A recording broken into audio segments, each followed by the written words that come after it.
আসসালামু আলাইকুম। সংবাদে আপনাদের সবাইকে স্বাগত জানাচ্ছি। আমি ফিরোজ তোহা। শুরুতেই আরবে কেবলস সংবাদ শিরোনাম। বাংলাদেশের সর্বশেষ গুরুত্বপূর্ণ আপডেট সংবাদে আপনাকে স্বাগত। শুরুতেই সংবাদ শিরোনাম, পরে বিস্তারিত। প্রথমেই জানাবো আমাদের হাতে থাকা সর্বশেষ গুরুত্বপূর্ণ সব থেকে তাজা আপডেট সংবাদ আপনাদের জানিয়ে দিব। গুলিবিদ্ধ যুবককে ঢাকায় নেয়ার পথে আবারও অ্যাম্বুলেন্সে ভয়াবহ গুলি। খুলনায় রাজু হালদার ৩৮ নামের এক যুবককে লক্ষ্য করে হামলা চালিয়েছে দুর্বৃত্তরা এবং তাকে গুলি করে ঝাঁঝরা করে দেওয়া হয়েছে। এই ঘটনায় খুলনা মেডিকেল কলেজ হাসপাতাল থেকে তাকে ঢাকা মেডিকেল কলেজ হাসপাতালে নেয়ার পথে আবারও নতুন করে অ্যাম্বুলেন্সে গুলি চালিয়েছে দুর্বৃত্তরা। এই ঘটনায় অ্যাম্বুলেন্সের চালক কৌশলে সেখান থেকে অ্যাম্বুলেন্সকে কোনোমতে রক্ষা করে তারপর ঢাকায় নিয়ে গেছে। ওই এলাকায় পরিস্থিতি থমথমে অবস্থা বিরাজ করছে। অনেকেই বলাবলি করছে যে বিএনপি ক্ষমতায় আসার পরই সারা দেশ জুড়ে এমন নৈরাজ্যকর পরিস্থিতির সৃষ্টি হয়। বিশেষ করে বিএনপি সরকার বারবার ব্যর্থতার প্রমাণ দিয়েছে। এজন্য সারা দেশ জুড়ে আবারও অস্থিতিশীল পরিস্থিতির সৃষ্টি হয়েছে।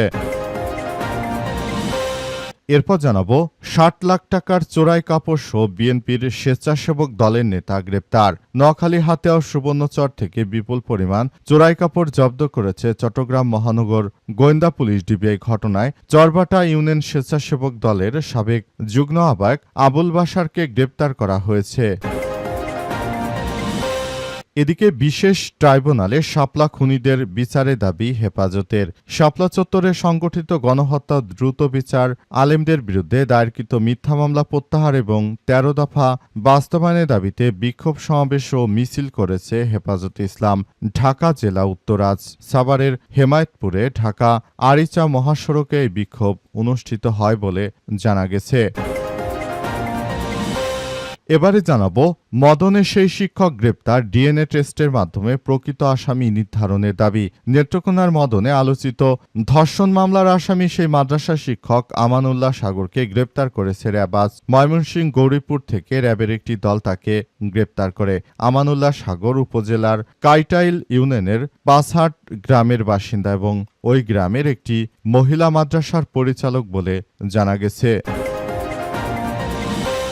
এদিকে প্রবাসী শক্তি বাড়াতে এবার গ্লোবাল ডায়াসপোরা সেল গঠন করল এনসিপি নেতৃত্বে আলাউদ্দিন। প্রবাসী ও অভিবাসী বাংলাদেশের মাঝে জাতীয় নাগরিক পার্টি এনসিপির সাংগঠনিক ভিত্তি মজবুত করতে গ্লোবাল ডায়াসপোরা সেল গঠন করেছে দলটি। আজ সংবাদ মাধ্যমে পাঠানো এক বিজ্ঞপ্তিতে এনসিপির আহ্বায়ক নাহিদ ইসলাম ও সদস্য সচিব আক্তার হোসেনের নির্দেশক্রমে এই সেল গঠন করার কথা জানা গেছে। এবং সর্বশেষ জানাবো এনসিপিতে যোগ দিলেন নিজামীর পুত্র নাদিম।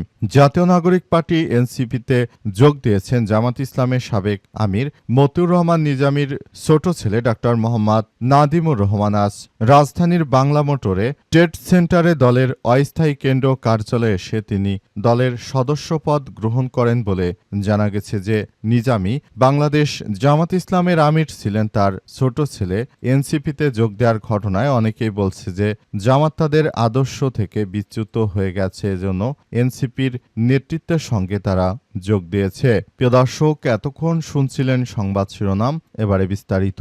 তবে তার আগে বন্ধুরা অনুরোধ থাকবে এই সংবাদটিতে একটি লাইক দিন। এই চ্যানেলে আপনি নতুন হয়ে থাকলে আমাদের সংবাদটি দেখতে দেখতে চ্যানেলটি সাবস্ক্রাইব করে রাখুন। কমেন্ট করে বন্ধুরা আপনার মূল্যবান মতামত জানিয়ে দিন আপনি বিশ্বের কোন দেশ থেকে বা বাংলাদেশের কোন স্থান থেকে আমাদের সংবাদটি দেখছেন এবং শুনছেন। আর বন্ধুরা, সংবাদটি আপনার সোশ্যাল মিডিয়া ফেসবুকে শেয়ার করে বন্ধুদেরও দেখার সুযোগ করে দিন। আর বন্ধুরা, গাজা যুদ্ধে আপনি যদি নিরীহ ফিলিস্তিনিদের ভালোবেসে থাকেন, আমাদের কমেন্টে ইয়েস লিখে পুরো বিশ্বকে আমাদের এই গুরুত্বপূর্ণ তাজা আপডেট সংবাদটি জানার সুযোগ করে দিন। এবারে বিস্তারিত। গুলিবিদ্ধ যুবককে ঢাকায় নেয়ার পথে আবারও অ্যাম্বুলেন্সে ভয়াবহ গুলি। খুলনার রাজু হাওলাদার ৩৮ নামের এক যুবককে লক্ষ্য করে গুলি চালিয়েছে দুর্বৃত্তরা। এতে একটি গুলি তার পেটের ভেতরে ঢুকে যায়। আজ নগরীর লবণচড়া এলাকা থানা এলাকায় কোবা মসজিদ সংলগ্ন এলাকায় ঘটনা ঘটে। তবে ঠিক কখন এবং কোথায় তাকে গুলি করা হয়েছে সে বিষয়ে এখন পর্যন্ত জানা যায়নি। গুলিবিদ্ধ অবস্থায় রাজুকে প্রথমে খুলনা মেডিকেল কলেজ হাসপাতালে নেওয়া হলে ঘটনাটি জানাজানি হয়। সেখানে তার অবস্থার অবনতি হলে উন্নত চিকিৎসার জন্য রাতেই ঢাকা মেডিকেল কলেজ হাসপাতালে পাঠানো হয়। এদিকে রাত 12:30টার দিকে রূপসা উপজেলার কুদির বটতলা এলাকায় পৌঁছালে আবারও দুর্বৃত্তরা অ্যাম্বুলেন্স লক্ষ্য করে গুলি চালায়। সময় অ্যাম্বুলেন্স চালক মোহাম্মদ ফারুক দ্রুত গাড়িটি কাটাখালী হাইওয়ে থানায় নিয়ে আশ্রয় নেয়। পরে হাইওয়ে পুলিশের সহায়তায় পুনরায় ঢাকার উদ্দেশ্যে যাত্রা শুরু হয়। অ্যাম্বুলেন্স চালক মোহাম্মদ ফারুক জানান, খুলনা মেডিকেল কলেজ হাসপাতাল থেকে ঢাকার উদ্দেশ্যে রওনা দেওয়ার পর কুদির বটতলা এলাকায় পৌঁছালে সন্ত্রাসীরা আবারও গুলি চালায়। গুলি গাড়িতে লাগায় তিনি দ্রুত থানায় আশ্রয় নিয়েছেন। কাটাখালী হাইওয়ে থানার ওসি মোহাম্মদ জাফর আহমেদ জানিয়েছেন যে গুলিবিদ্ধ এক রোগীকে ঢাকায় নেওয়ার পথে দুর্বৃত্তরা অ্যাম্বুলেন্স লক্ষ্য করে আবারও গুলি চালিয়েছে বলে আমাদের থানায় এসে তারা আশ্রয় নিয়েছিল। বর্তমান প্রেক্ষাপটে আসলে বলতে গেলে বর্তমান বিএনপি সরকার ক্ষমতায় আসার পর থেকে সারা দেশে নৈরাজ্যকর পরিস্থিতি ও সহিংসতা আরও তীব্র বেগে বেড়ে গেছে। সারা দেশ জুড়ে এই সহিংসতার ঘটনাগুলো ঘটছে এবং সারা দেশ জুড়ে সবাই অসহায় অবস্থা হয়ে পড়েছে। বিএনপি সরকার যতবারই ক্ষমতা আসার পর থেকে সারা দেশ জুড়ে এই ধরনের সহিংসতার ঘটনাগুলো প্রতিনিয়ত ঘটে থাকে। এর আগেও যখন তারা ক্ষমতায় ছিল তখন কিন্তু সারা বাংলাদেশে তারা একটি ত্রাসের রাজত্ব কায়েম করেছিল এবং বর্তমান সময়েও সেটি আবারও তারা একটি ত্রাসের রাজত্ব কায়েম করছে। বিএনপির এই সন্ত্রাসী কার্যক্রম দেখে মানুষ অতিষ্ঠ হয়ে পড়েছে। সবাই আবারও বলছে আবারও সেই শেখ হাসিনার সময়ের মতো একটি ত্রাসের রাজত্ব কায়েম করা হচ্ছে। এটি আসলে কোনোভাবেই মেনে নেওয়া সম্ভব নয় বলে নিশ্চিত করা হয়েছে এবং আরও জানানো হয়েছে যে এই ধরনের ঘটনা ভবিষ্যতে না ঘটুক সেই প্রত্যাশা করি আমরা সবাই। ৬০ লাখ টাকার চোরাই কাপড় সহ বিএনপির স্বেচ্ছাসেবক দলের নেতা গ্রেপ্তার। নোয়াখালীর হাতিয়ার সুবর্ণচর থেকে বিপুল পরিমাণ চোরাই কাপড় জব্দ করা হয়েছে, যার বাজার মূল্য ৬০ লক্ষ টাকা। এসব কাপড় বিএনপির নেতা আসলে নিয়ে যাচ্ছিল বলে জানা গেছে এবং তিনি এই কাপড়গুলো নিয়ে আসলে তারপর সরকারকে ভ্যাট ট্যাক্স ফাঁকি দিয়ে চোরাইভাবে কাপড়গুলো নিয়ে যাচ্ছিলেন বলে জানা গেছে। এরপরই এগুলো জব্দ করা হয়েছে।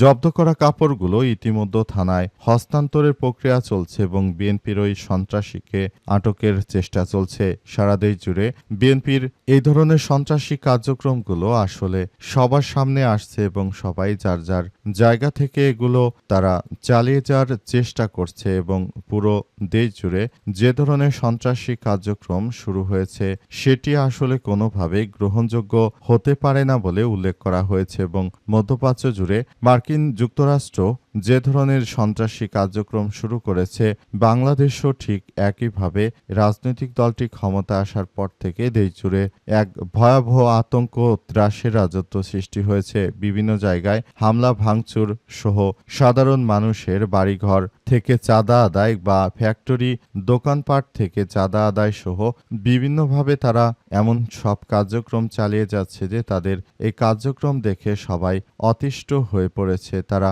যার যার জায়গা থেকে বলাবলি করছে, এটা কোনোভাবেই আসলে মেনে নেওয়া যায় না। তারা যেটা শুরু করেছে সেটা ইতিহাসে বিরল। বিশেষ ট্রাইব্যুনালে শাপলার খুনিদের বিচারে দাবি হেফাজতের।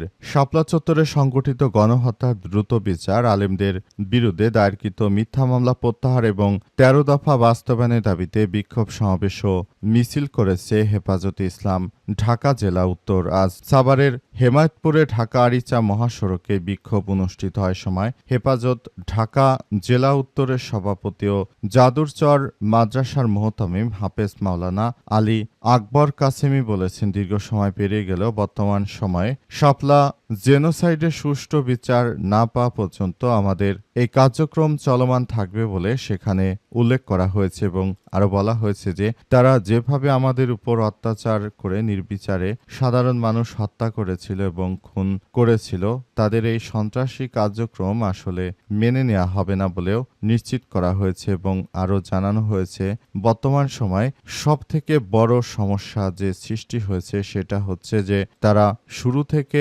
ক্ষমতায় আসার পর থেকে সারা দেশ জুড়ে গণভোট বাতিল সহ যে ধরনের প্রতারণা মার্কা কার্যক্রম চালিয়ে যাচ্ছে বিএনপির নেতাকর্মীরা, সেটি প্রথমে বন্ধ করতে হবে বলে উল্লেখ করা হয়েছে এবং আরও জানানো হয়েছে যে এই প্রক্রিয়ার মধ্য দিয়ে সবাইকে এগিয়ে যেতে হবে এবং সবাইকে বলবো আপনারা যার যার জায়গা থেকে তারপর সামনের দিকে এগিয়ে চলুন। সারা বাংলাদেশ জুড়ে যদি আপনারা এই গণভোট বাতিল করে তারপর অধ্যাদেশগুলো এভাবে চালাতে থাকেন, সেটি এদেশের জনগণ কখনোই মেনে নেবে না এবং শাপলার গণহত্যার প্রকৃত বিচার করতে হবে।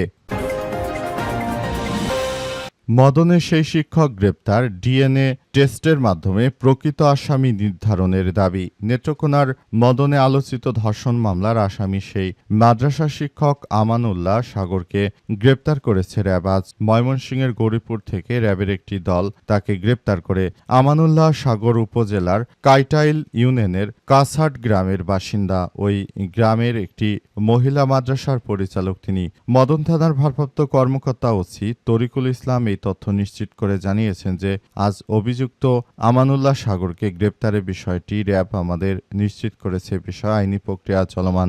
স্থানীয় বাসিন্দা এজেহার ও পুলিশ সূত্র থেকে জানা গেছে ওই শিক্ষক 4 বছর আগে একটি মহিলা কওমি মাদ্রাসা প্রতিষ্ঠা করেন। শিশুটি তার নানার বাড়ি থেকে সেখানে লেখাপড়া করত। শিশুটির বাবা তার মাকে ছেড়ে অন্যত্র চলে যায় জীবিকার তাগিদে। মা সিলেটের একটি বাসায় গৃহ পরিচারিকার কাজ করেন। শিশুটির মা বলেন, গত বছরের 2 নভেম্বর বিকেলে মাদ্রাসা ছুটির পর মাদ্রাসার হুজুর আমার মেয়েকে ডেকে নিয়ে মাদ্রাসা সংলগ্ন মসজিদ ঝাড়ু দিতে বলে সময় মাদ্রাসা এবং অন্য শিক্ষক শিক্ষার্থীদের বাড়ি চলে যায়। ঝাড়ু শেষে হুজুরের কক্ষে ডেকে নিয়ে ভয়ভীতি দেখিয়ে ধর্ষণ করে। কিছুদিন আগে আমি বাড়িতে আইসা দেখি আমার মেয়ের পেটটা অনেক বড়। পরে আমি জিজ্ঞেস করলাম যে কি হয়েছে। সে জানায় হুজুর এই কাজ করেছে। এরপর পরীক্ষা নিরীক্ষার পর নিশ্চিত হয়েছে সে 7 মাসের অন্তঃসত্ত্বা। আমি থানায় মামলা করছি, এই ঘটনার বিচার চাই। মামলার পর শিশুটিকে ডাক্তারি পরীক্ষা করার জন্য একটি ভিডিও সামাজিক যোগাযোগ মাধ্যমে ভাইরাল হয়। পরে বিষয়টি নিয়ে নানাবিধ আলাপ আলোচনার সৃষ্টি হয়েছে এবং বর্তমান পরিপ্রেক্ষিতে এটি আসলে কিভাবে এই কার্যক্রমটি বন্ধ করা যায় সেসব বিষয় নিয়ে সবাই অনেক বেশি হতচকিত হয়ে আছে যে এই ধরনের ঘটনাগুলো ঘটার পেছনে আসলে সবাই খুবই বড়ভাবে দায়ী হয়ে পড়েছে।